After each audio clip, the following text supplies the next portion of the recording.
What's up, everyone? Welcome to episode number 13 of the Fanboys Anonymous Group Meeting Podcast. I'm your host, the owner of fanboysanonymous.com, Tony Mango, and with me on the panel tonight we have Caroline Oliveira. Yeah, really good. Yeah, I got a note about that this time. And Chris Dace. Got that one right, too. Woohoo! I'm here. We may Is have some other Shaniqua here? people. Shaniqua, No. yeah. She's not here Hell anymore. no. We might have some other fanboys and fangirls joining us later on. Not too sure about that, but we'll see. We'll invite anybody who's able to join in to the discussion. And if not, then we'll be the panel, and we'll be talking about a whole bunch of different stuff. But in general, the meeting's been called to order, and what we're going to talk about this evening is going to be a comparison and just general talk about the upcoming Phase 3 plans for Marvel Cinematic Universe and the announced DC film lineup. Ooh. Yeah, this is going to get weird because we're going to bounce around. Originally, when we were doing the group meetings, I tried to keep everything separated and, we do this topic and then we move on to this or whatever. This is going to bounce around crazily. Even though this is as planned as they can possibly get it, we are not going to plan it out the same way. So we're going to bounce between comparisons of them. We're going to talk about the individual films, and this is going to be total chaos, which I'm pretty sure is what's going on in Marvel and DC right now anyway. So at least we're living up to that. But we will continue doing this as long as we run out of, until we run out of things that we need to talk about. But there's a lot to talk about, so this might go on for a while. First things first. I think we need to run down just what movies are coming out. So here's the list of the Marvel Cinematic Universe, Phase 3. Now, technically, the first movie that we're going to mention here is part of Phase 2, the very end of Phase 2, but it all works in. The next movie that we've got coming is Avengers Age of Ultron, which looks like it's fucking awesome. Do you guys agree? Yeah. Without a doubt. So that's a great start for Marvel. Then we kind of nosedive a little bit because the first movie of Phase 3 is Ant-Man, something that has been plagued with so many different problems, and we're going to run down that kind of stuff too, because originally when what was the name of the director? Edgar Wright. He had gotten kicked out of the project or left or whatever. I was going to do this big righting the wrongs pun that I couldn't resist. But, I figured we'd wait until we got more to talk about for that, because it was all speculation at that time or whatever. But we'll backtrack to Ant-Man. After that, we're going to get Captain America Civil War. Then we're going to get Doctor Strange. And then in 2017, Guardians of the Galaxy 2, Thor Ragnarok, and Black Panther. That's the first that they're going to have 3 movies instead of 2. That's going to be followed by Avengers Infinity War Part 1, Captain Marvel, Inhumans, and then eventually in 2019, Avengers Infinity War Part 2. And then they haven't announced anything else beyond that, so you can kind of assume that that's going to be the end of at least the main chunk of the storyline that they're telling and that they're planning out. If you want to know more information about that, go to fanboysanonymous.com. I wrote a whole big, long theory about that. I'm not going to delve too much into it. So, in comparison, Marvel has everything up until 2019, or the very beginning of 2019 at the very least planned. DC has announced we're going to get Batman vs. Superman, or Batman v Superman. They can't add that S. Yeah. I guess the production costs are too much. Fucking hipsters. They're like, look, we've got Batman vs. Superman, Dawn of Justice, but we need that colon in there, so we need to get rid of the S to make up for it. That's coming in 2016. Also, in 2016, we're going to get Suicide Squad. 2017, we're going to get Wonder Woman and Justice League Part 1. Flash and Aquaman are in 2018. 2019 is Shazam, which isn't supposed to be a part of this, but they announced it anyway. And Justice League Part 2. Then in 2020, we're getting Cyborg and Green Lantern. So they have more films as far as the time goes, but not as many films within each year. So in general, if you got to look at this, these two lists, which one are you more excited about overall? And not one particular movie, but one film slate looks like it's going to be the best. Caroline? Oh man, I mean, just because I feel like it might be a little bit more successful in some of the movies, I would say Marvel, even though I tend to prefer DC overall. But oh man, I don't know. Like I'm not excited for DC movies right now. I mean, really, like Aquaman. Nah, no. What about you, Days? Is there any one that stands out as the better one of the group, or is it kind of like a dead heat? See, the thing that Marvel's obviously got it because to them they've already been doing this for years. They've impressed us with Guardians of the Galaxy and they got their shit together. DC really feels like they went through their catalog and said, "What comics are we currently writing so we could push to the public?" The only saving grace to DC cinematic universe is Jeff Johns is kind of the creative officer behind it. And he had a fantastic run with the Green Lantern, which unfortunately is at the end of the list. So it'll be interesting to see what happens when Jeff Johns gets his fingers in there. But at the same time, even though he's a saving grace, look at the Green Lantern with Ryan Reynolds. Yeah. Jeff Johns had his fingers in that too, and people didn't really care for it. I didn't think it was bad, but a lot of diehard fans hated it. Well, let's actually talk about that too, because even though Green Lantern is the timeline-wise the last movie that's listed out here, it ends up bringing up a really good point when it comes to DC versus Marvel. Green Lantern had some plans for building towards a future spin-off or sequels or whatever. They introduced Amanda Waller in there, and they thought that they were going to end up having her show up and kind of be like this through line, sort of like the Nick Fury of their universe, which she is in the comics and stuff, so that's not, crazy. But Green Lantern's getting a weird set of treatment here because of that movie not being as good, which I'll defend some parts of this movie. I don't think that the movie is bad because of necessarily the writing, and I really like the director. I think this is a production studio error. And the main problem with the movie is not Ryan Reynolds as Green Lantern or Blake Lively or anything like that. You could tell that they rushed a lot of things and they chopped it up, and it's studio people meddling and getting crazy on that. But because of that failure, Green Lantern's apparently not going to show up in Justice League. Oh. And I don't understand this at all, because the audience nowadays, they're fine with reboots, and it's not a concept that they don't grasp. People, when Amazing Spider-Man came out, they didn't go, wait a minute, I thought that Venom was what... They're like, no, it's a brand new one, okay.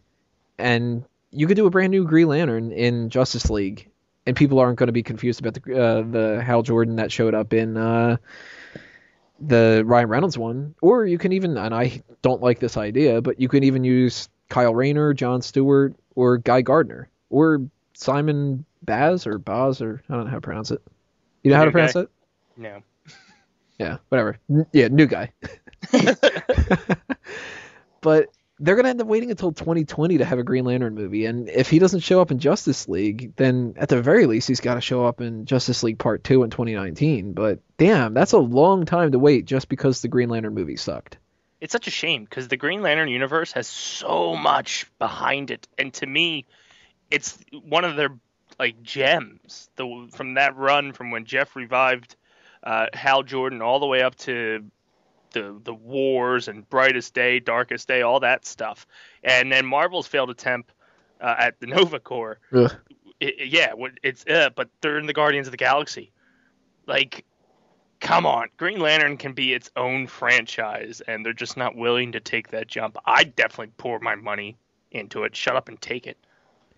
And Green Lantern's one of those series that really binds a lot of DC Comics together.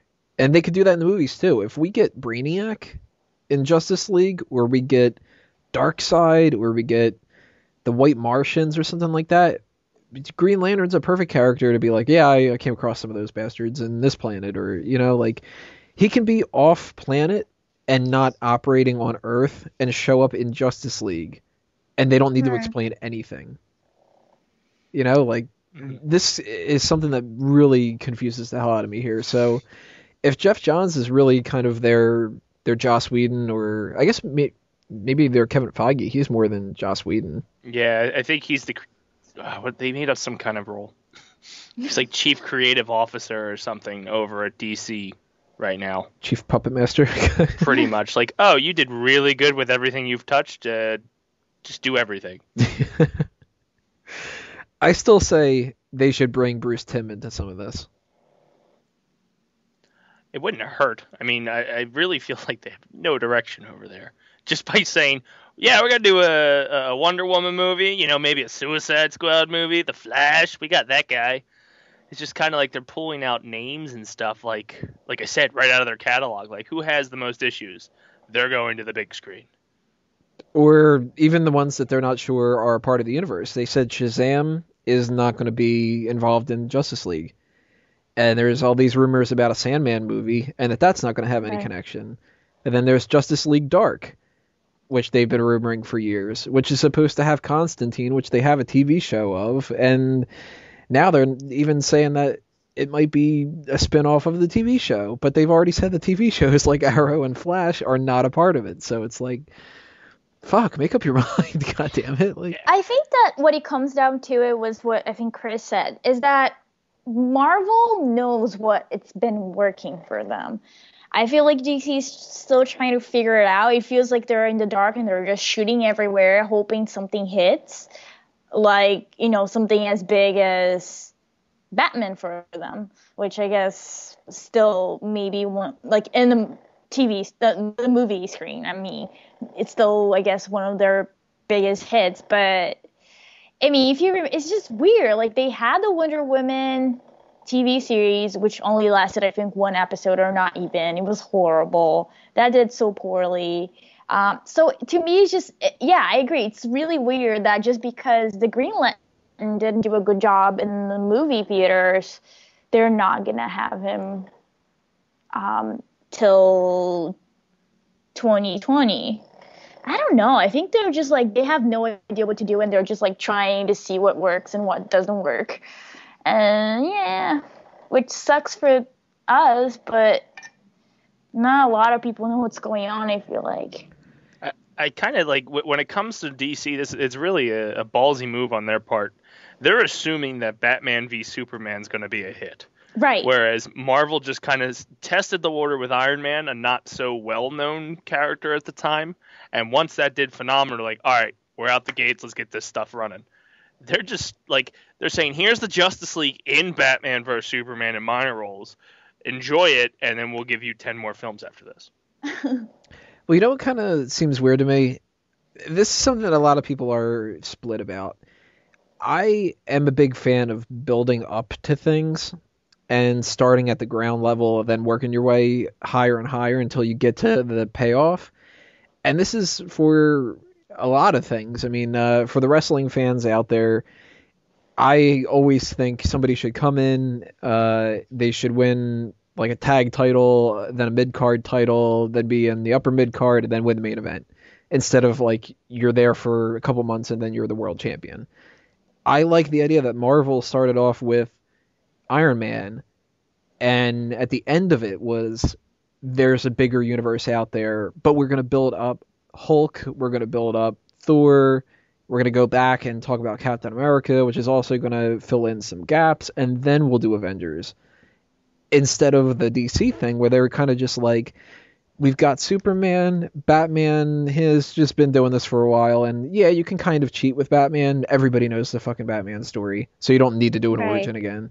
You got Gotham on TV, you've got, the Christopher Nolan movies where everybody saw them. We just went through all that stuff. You can cheat with him.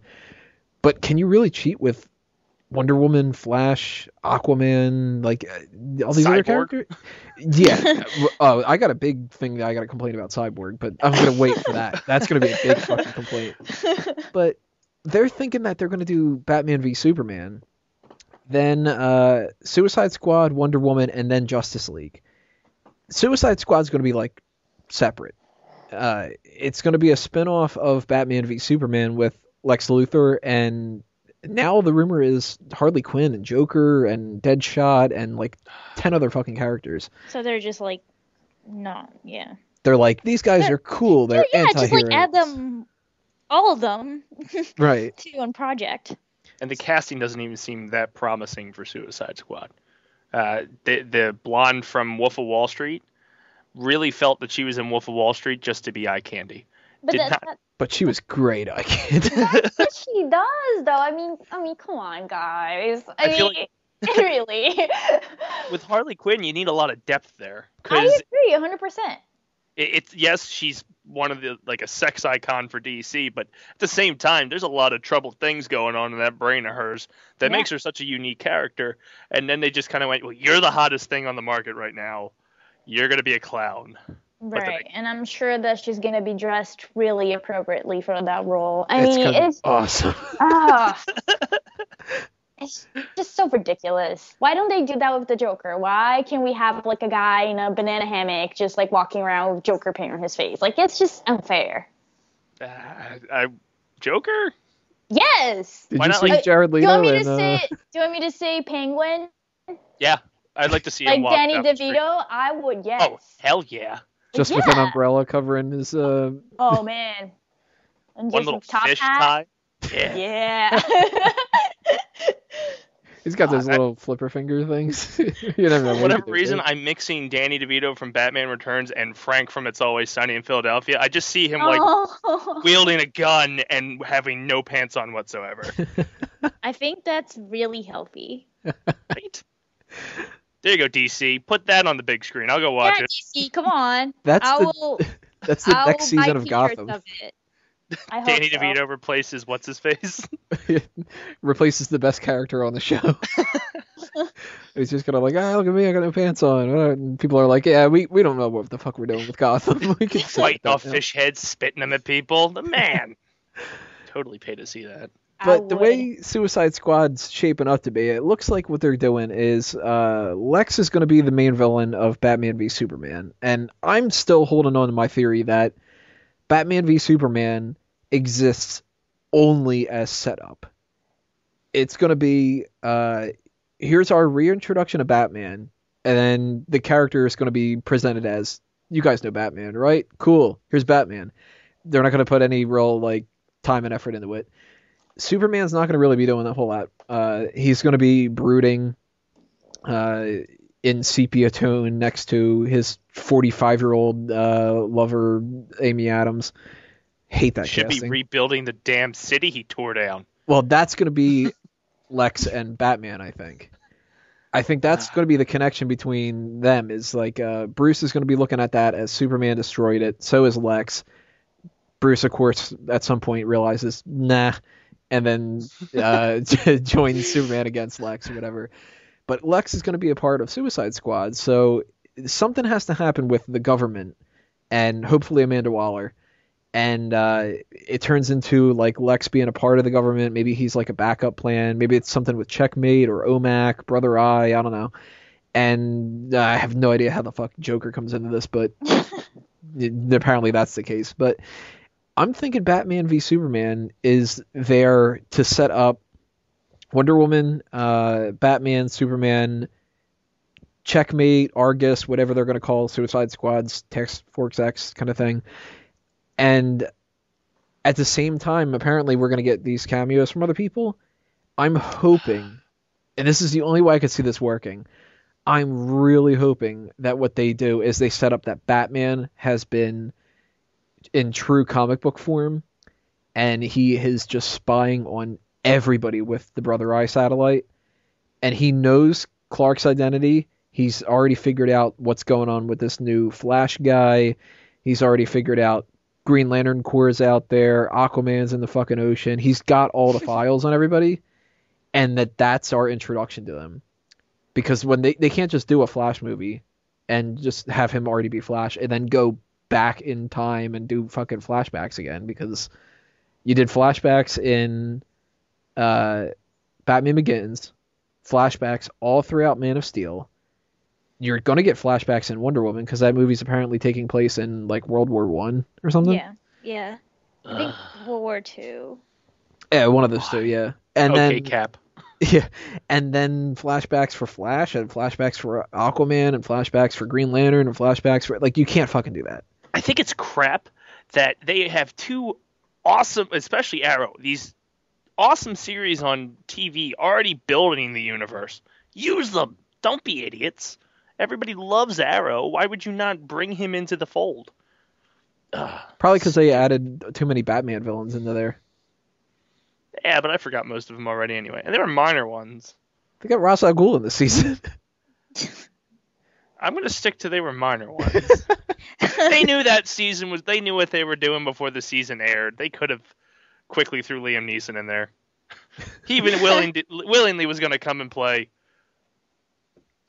The the connection isn't with the Christopher Nolan movies, so they couldn't do that. Yeah, but Liam Neeson's God, so he can do whatever he wants. But when it comes to the DC stuff, is that something you guys are thinking is going to be a big problem? Because I can't see it being a good thing of them rushing to Justice League and then doing flashbacks. No. Yeah, I mean, I feel like they're rushing for everything they're doing, and they're just like, they're digging a hole in the way they're going to end up with another Green Lantern, you know? They're just going to rush, they're going to cast people that look hot in the screen and not necessarily are there to really embody these characters and do justice to them. And they're just going to try to create something that resembles some sort of connection between the movies. But I don't think it's going to happen. I think it's just going to be like a letdown. And maybe we'll get a few movies that are enjoyable out of it, but I don't think that as a whole it's going to make a lot of sense. I saw what you did there. They're not going to do justice. Oh, I didn't even realize that. See? That's genius. That's how my brain works. There's going to be so many articles when Justice League comes out, or Dawn of Justice even, that'll be like, Batman v Superman does not do justice to whatever. I guarantee I'm writing one of those up. So we kind of are in this mentality, if you guys haven't figured it out yet, that it's like, nah, DC kind of sucks. Which, by the way, I fucking love some of these characters. Batman's my favorite comic book character of all time. Yay! I've grown so fond of the Superman character over the years after thinking that he was boring as hell. Wonder Woman, I'm still not too fond of. Aquaman, I still think is stupid. Captain Marvel, meh. Cyborg, I'm going to fucking rant about that later. Green Lantern, very cool. Flash is an amazing character as a side supporting character in the Justice League. I don't like his series himself, but... I feel like I'm jerking off Jeff Johns, but when he got a hold of Aquaman, it got so much better. Like, he's more badass. And kind of a dick.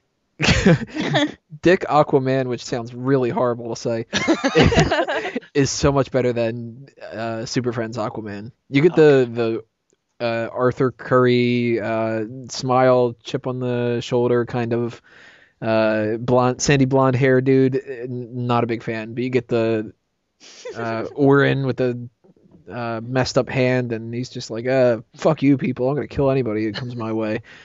A lot better than the guy who talks to fish. Basically, just take a page out of Namer's book from Marvel. Yeah, and everything will be okay. Like, you should look at, like, I don't even watch Game of Thrones, but everybody loves it, so do, like, some weird combination of Namor and Game of Thrones and Thor, and those are your references for Aquaman and Wonder Woman, as far as I'm concerned. They should have casted Sean Bean. He would have been phenomenal. He may have died, but he would have been phenomenal. They could have been a perfect reason to kill Aquaman in the movie. Like, well, we were going to let him live, but we casted Sean Bean, so naturally he has to die. Plus, he's got to be the villain in this, too. Yeah. At the very least, he's got to be a hero that you really hate because he's an ass. Which is perfect for Aquaman. Exactly. Sean Bean. Instead, they cast Roman Reigns. Oh, God.